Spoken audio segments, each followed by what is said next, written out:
Here we are again. My name is Maceo Paisley, and I'm taking over the Create CA Instagram. Got a great one in store for you today. Have an amazing guest we're going to be talking to, a tech philosopher, someone who really understands the importance of critical thinking, the connection between art, technology, critical thinking, success in business. We're going to be having a conversation that I hope is enlightening and thrilling. It's one that I'm very excited for personally.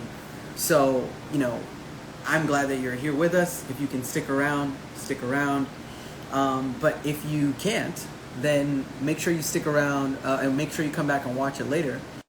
Without further ado, I'd like to invite my guest, Alex Wolf, to Hi, the broadcast. Alex, how you doing? how are you? I'm doing pretty good. I'm really this is, to be quite honest with you, when I took this job as this gig as the Create California ambassador, one of the main reasons I took it was, cool, this is going to be an opportunity for me to get all my Instagram thought leader crushes on a live, you know what I mean? So Mhm. I'm really happy to be able to bring you in for this conversation. How you doing today? I'm good. I'm so honored to be here. Awesome, awesome. Well, yeah, so these are kind of um, lunchtime chats for people on the West Coast, late afternoon chats for people on the East Coast and everywhere in hmm between. Where are you today? I'm in Brooklyn, Brooklyn. All right, all right. Brooklyn, stand up. Okay. All always, right. all day. All right. All right. So actually, let's do this. Tell me a little bit about how you became a tech philosopher and what that even is for those who don't know. Yeah.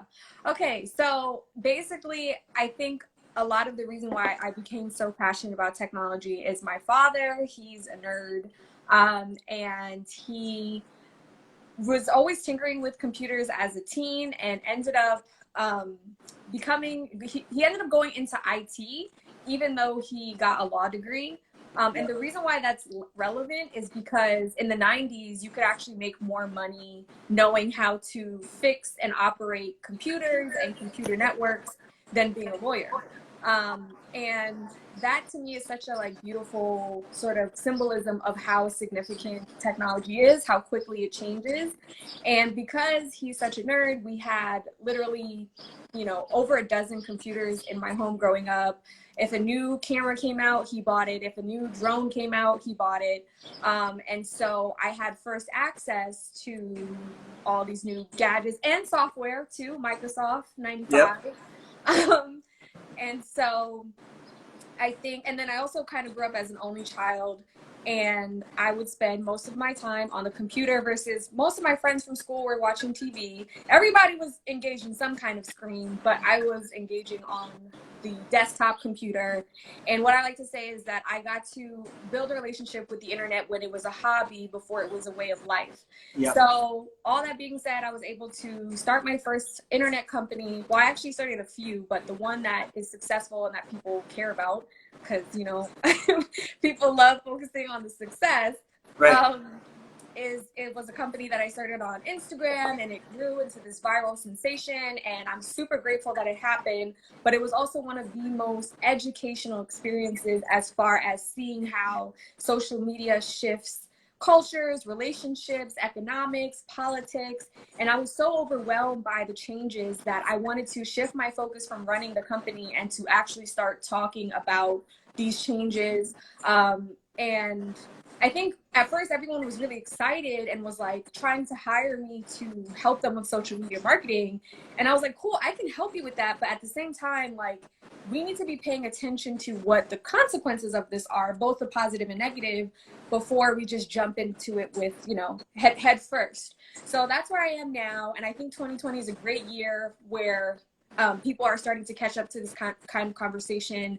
And really, I think everyone kind of being at home and um, understanding how the new TV is social media. Yep. So the last thing I'll say on this point is that, um, I think in the beginning we felt, remember that year, I want to say it was 2000, like between 2016 and 17, there was a lot of talk about, God, everyone's always on their phone. Like everyone being on their phone was still relatively new, and it freaked everybody out. Digital Now detox became a thing that people were trying right. to do. But I say all that to say that now it's not even like a taboo to like People don't be push on your back phone. on it anymore. Yeah, like now it's completely normalized. In the sense that, yeah, we still have our criticisms, but again, there was a certain climate in that time period where it was like we were getting freaked out by the normalization process. So here we are, it's normalized. And what's been helping me with my social media guilt, as far as being on here all day, is I've replaced it with TV. Because people, and again, this is all super relative, but like you have your certain class of people who judge people who watch TV for a few hours. But at the end of the day, it's a very common American cultural thing to watch TV for 3 to 4 hours. And so the thing is, the content that you and I create is good enough to compete with what was on TV. So that's where the attention is now. So I answered like 7 questions in that one. Yeah, I love it. No, I love it. I think one of the things that stood out to me was this idea of our being on our phone and also our relationship to technology. Obviously, there's the digital nomadic, the digital native generation. But the interesting thing about that is that we're not necessarily any smarter about what's going on behind the scenes with computers. Absolutely. We're interacting with better and better UI and UX that makes it easier and more engaging, but we don't necessarily know what's happening to us in our minds. And so part of the reason I wanted the to better talk the to you, user experience, the less incentive there is to understand absolutely, what's under the hood. the more intuitive it feels, the less you actually learn. So one of the things that I wanted to bring on, so let's give some context. So we're here to talk about what I'm here is I'm an ambassador for Create California. Create California is an initiative that reminds people the importance of arts education, particularly in public schools, particularly in California. There is a mandate that the state of California has already passed that says there must be there must be arts education in public schools, music, theater, language arts, important. right? Yeah. And there are various ways that impacts and improves students' learning, development, critical thinking, emotional intelligence, mental health. But what we found is that only about 12% of schools in the state are living up to that mandate. So we really want to make sure that people know the importance of this initiative and of this of arts in schools, especially as we're looking at a world where people don't think that the arts and technology worlds are essential, even though we're in the middle of a pandemic. Everybody's on technology, looking at arts and content creation. Oh yeah. And so one of the things that I love about your work is you bring this critical thinking element to the conversation that says, hey, engage with it. It's there for us. But also let's look at the impacts that it's causing to us, and let's look at the way it's shaping us in our society. Yeah. So for me, the first question that I think of is, how do you relate to technology on one side and the Venn diagram of, arts and creativity on the other side? Oh, I love this question. So that's really the intersection of what I talk about, because what growing that first company did and taught me was just how important creators are, content creators are, and artists in general to obviously the world, but particularly technology, because we have this different distribution ability. And I would say for me, I think that I find just as much artful technique in the mind of an inventor or an engineer as I do an artist. And I really truly believe when the arts and technology combine, that's when we have a cultural revolution. If you think about the iPod and how that changed everything, if you think about the social media, it's when the emotion kisses the mechanics that we get this explosion. Or even another example I love is the Polaroid picture and how artists gravitated towards that particular camera. And I think one thing that's really important for us to understand when we're talking about education in the arts and technology is that, you know, some of us feel like we are born to be painters, photographers, videographers, and those are a response to someone actually inventing that type of medium. Technology is a medium in which will birth another type of art form. Right. So, you know, when you look at it that way, you can appreciate how they both intertwine. I just read an article on Vogue Business about how more and more designers, more and more people who, especially right now, who are in the fashion space, they have to start learning how to either incorporate AR into their design, as far as these virtual catwalks and being able to show off the clothes virtually. So, you know, it's when these two things, again, kiss, that we get this explosion of culture. Yeah, yeah. So one of the things that I actually love when you talked about the idea of technique is the language itself, right?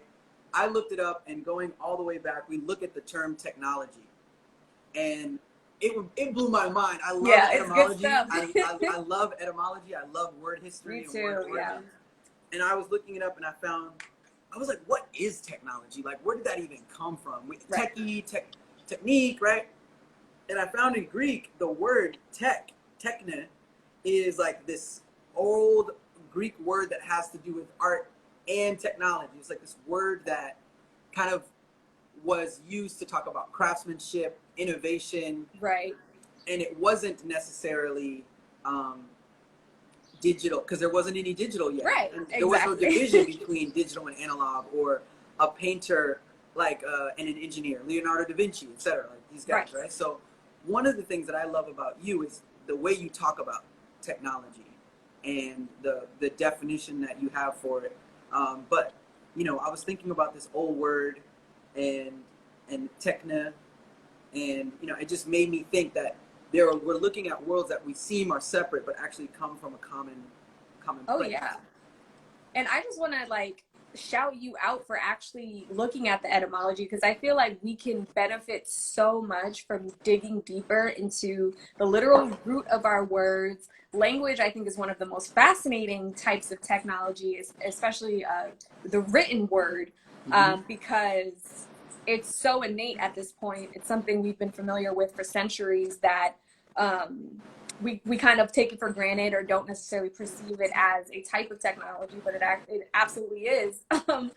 But I think that when it comes, I love, to your point of the idea of technique, because that is also the word for technique. And in one of the presentations I give about the 4 qualifiers of human-friendly technology, I talk about human-friendly technology is technology that goes with the nature of who we are, human nature, instead of exploiting it.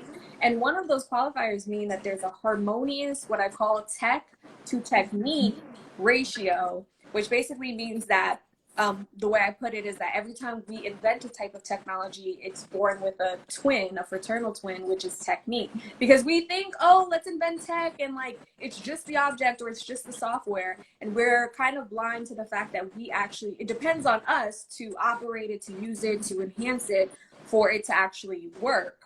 And that relationship of us, you know, using it is the technique. And when you think about art, art is all about technique. It's like you can hand a bunch of people a paintbrush, you can hand a bunch of people a camera, or, you know, any type of file. It doesn't have to be a physical object. And it's not dependent on the technology of a JPEG, right? It's dependent on the eye and the sensitivity and the intuition of the artist to make Photoshop turn from, you know, pixels hidden in your computer into an actual, like, breathing piece of art, you know? Yes. I love that, because one of the things that we talk about in the art world, like as a curator, I think about the difference between a medium and an art form. So people say, oh, what are you? Are you an artist? And that maybe conjures a painter in their head because of the way the thing has morphed and grown.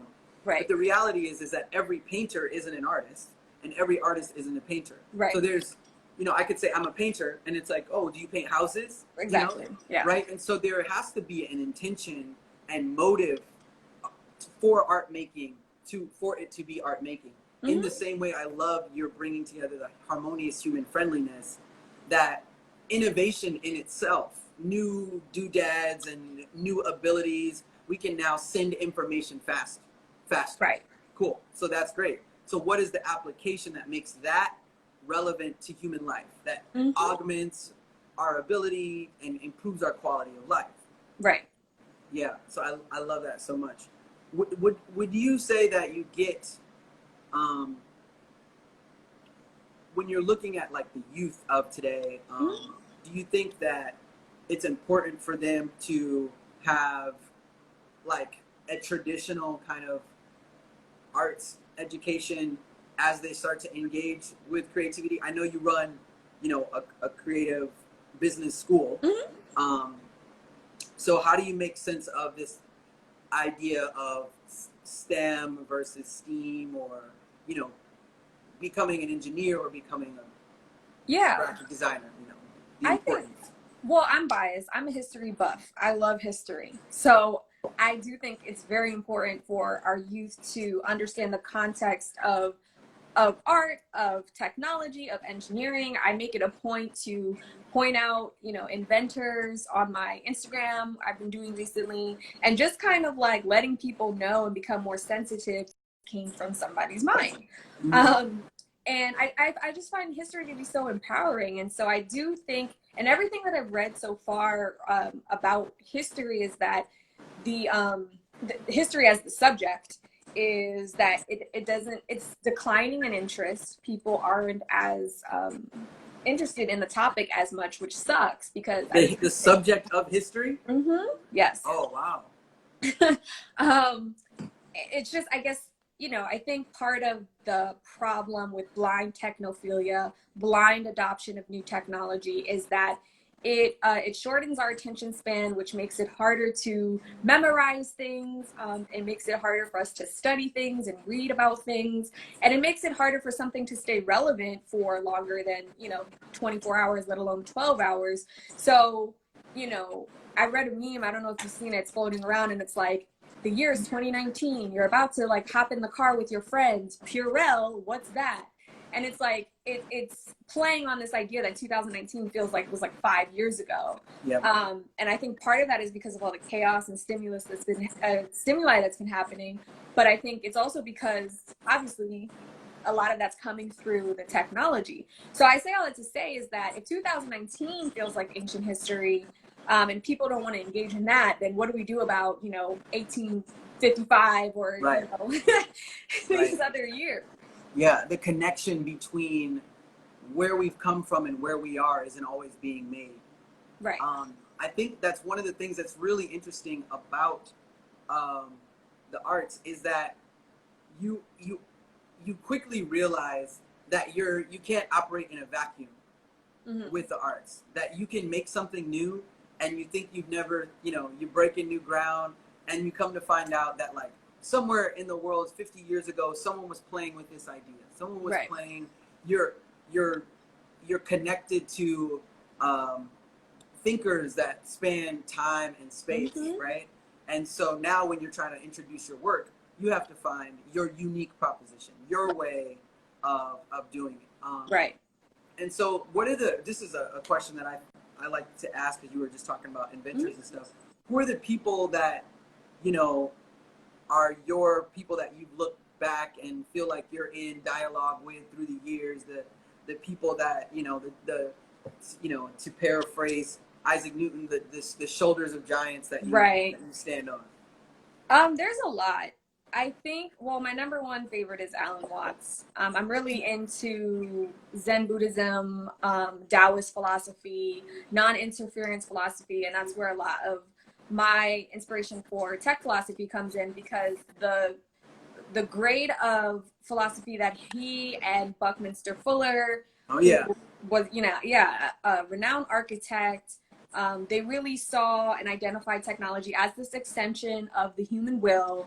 And understanding that it will come out differently depending on how you perceive your relationship as a human to the universe. If you perceive your relationship as separate, as if you are a separate alien to the universe, then you will create technology in which harms the environment that you need to live in. Whereas Yeah. if you see yourself as inseparable from the universe, you build healthier technology that doesn't interfere with the natural ecosystems of the earth. So I definitely think that their work inspires me a lot. And I spend many, many hours reading and listening to what they've left behind. Yeah, I love them. I love Buckminster Fuller, Alan Watts. I like his like squiggly. You know what I'm saying? Like Mm-hmm. the image with his squiggles and then there's the grid. Wiggly, yep, exactly. Yeah, I love that. I don't know if you check out the Santa Fe Institute, but Uh-uh. there's this cat there named W. Brian Arthur, who is a complexity scientist. Oh, nice. Who's like one of his premises is if the universe is all things that ever existed and I exist, then I'm part of the universe. Yeah. You know, no questions asked, right? And if I'm part of the universe, then the laws and the rules and metaphysics that govern the universe are also a running part through me. I'm engaging with those things, and they govern me as well. So, like, I have choice in my activity, but I'm still like in relationship to nature. Right.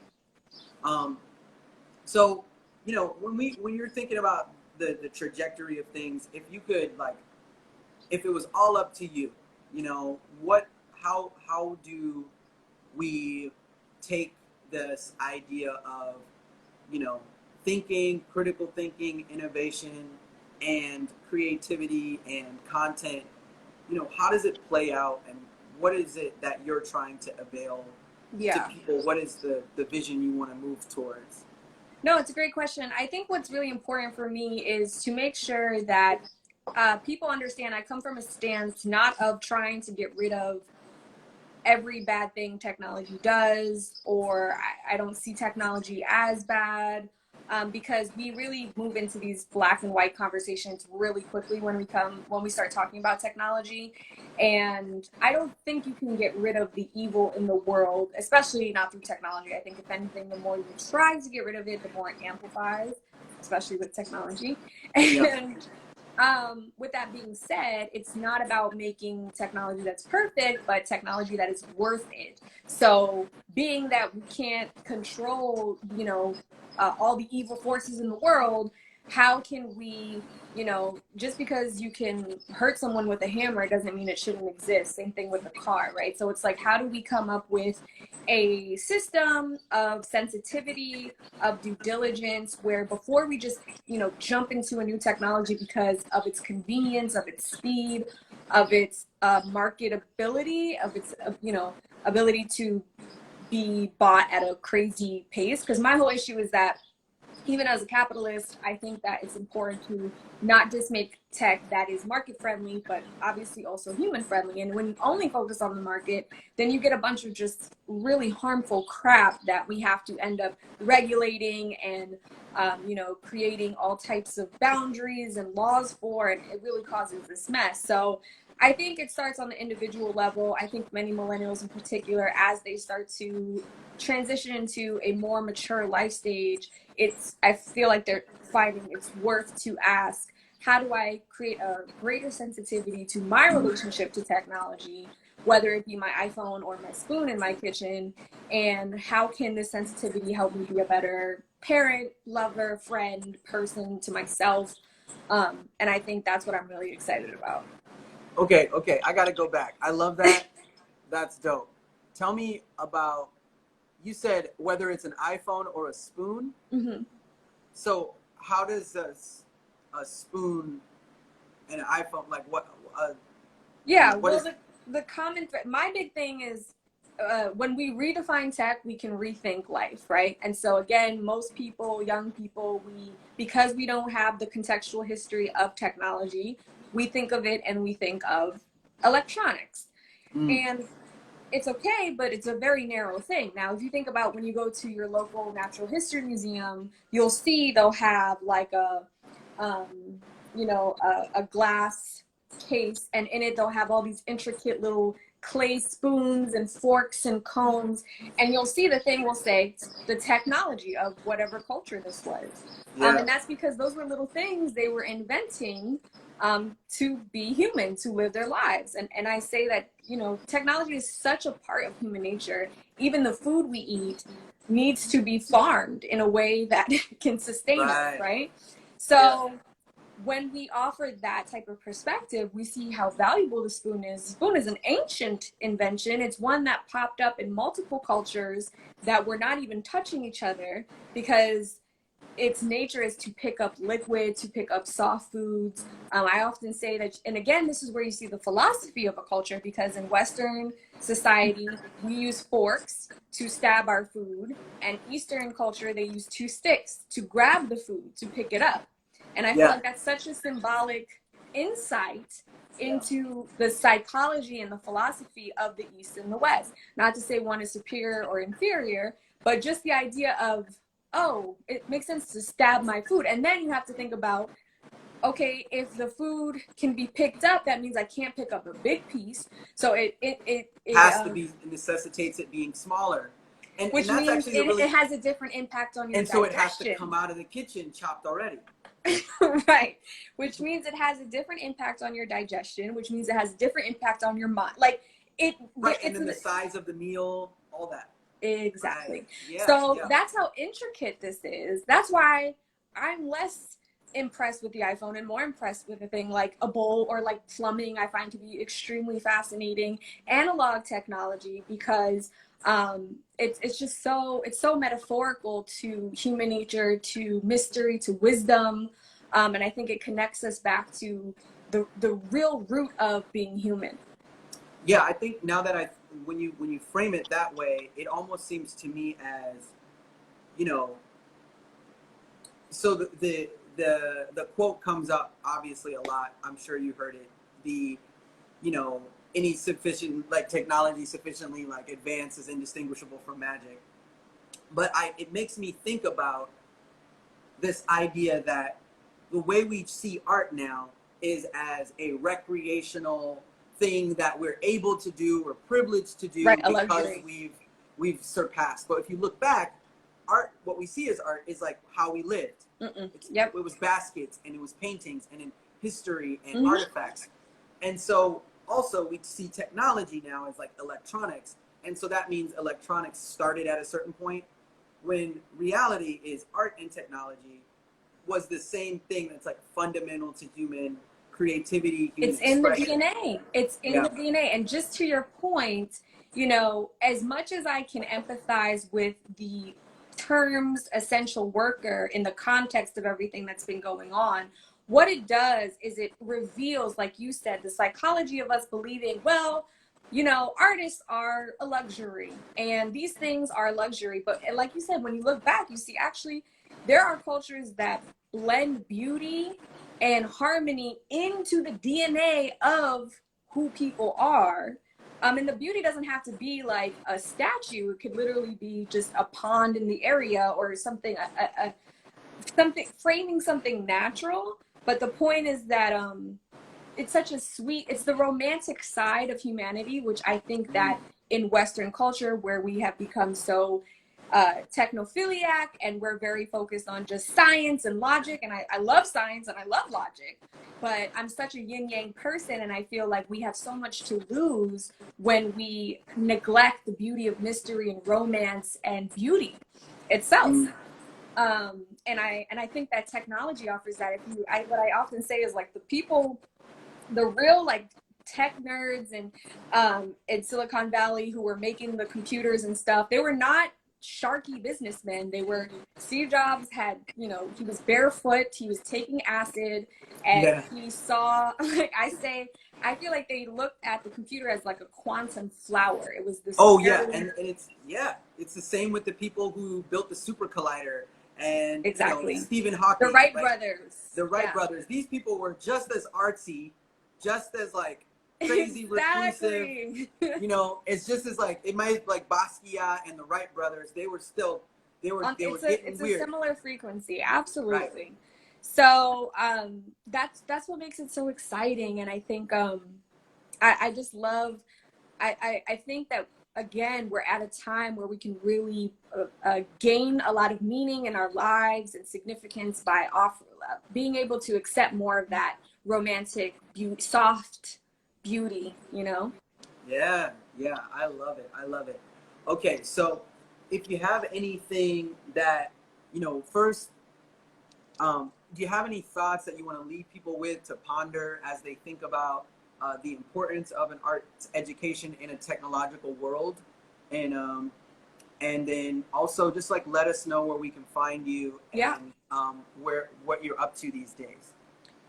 Yeah, okay. I would just say if you are in the art space slash the tech space, again, I think what's really important is comprehending technology not just as electronics, but really starting to develop a different definition so you can, I think that can help your artistry and your creativity when you become, when you're aware of that. And I would also say to start thinking of the internet as a presence. So that's another, I have a video about this, but basically, we have mobile internet, and many millennials grew up with stationary internet. Like I was saying, you had to log on, put the computer on. You can only be online in a certain place, whereas now you can't even go offline. You can't even go anywhere unless you literally drive yourself out to the woods. You've got, your Alexa going. You would have to also leave your phone at home. That's what I'm saying. So with that being said, there's so much opportunity to create more harmonious types of social media, especially right now, because people don't want to necessarily be accessible 24/7. And also just the idea of comprehending the internet as a separate place or a destination interferes with what it could be as a creative medium. So I don't know if you saw, but like Spotify just announced they're doing these like live rooms where you can invite 5 friends and listen to a playlist all at once. And it's like, oh my God, so revolutionary. And I'm like, yeah, have y'all ever heard of the radio? Like, the part of what made the radio feel like such a special technology is because we all knew we were listening to it. So somebody could be like, oh, this goes, this song goes out to da da da. And there was a nice chance someone was listening to the same song. Oh, yeah. And that presence creates, again, a different meaning to the experience of the technology. So now we're all listening to songs at different times, which is cool. We wanted this really bad, but now we're starting to explore back into the space of presence, right. of the internet being this presence instead of this destination. So now we can be here right now and be in this one room together. Not just being on the internet, but like being in the internet or with the internet, or the internet being with us, and as a public space where we can meet. Exactly. All right. Awesome. Okay, so you're gonna head back to work now, or what? I'm gonna head back to work. If anyone is interested. What's the daily? Where can people find you if they don't know what's going on, and how do they engage with your work? Well, a great place to start is my Instagram, and then secondary, I would say, first I would say join my newsletter, because that's where I send a lot of my thoughts on tech anthropology, on creative entrepreneurship, and just my life and what I'm doing. Hi, Tracy. And yeah, follow me on there. I'm always talking shit. Awesome. Well, look, I'm so happy we were able to catch up. Thank you so much. Yeah, I look forward to seeing more content, and hopefully talk to you again soon. Yeah, are you saving the live for people I'm saving it. Yeah, okay, it's cool. gonna go right up. So I'm gonna let my audience know. Yeah, if you missed it, we're gonna share it out, and it'll be available for everyone. So again, thank you so much. Thank you for your time. All right, have a good day. Bye.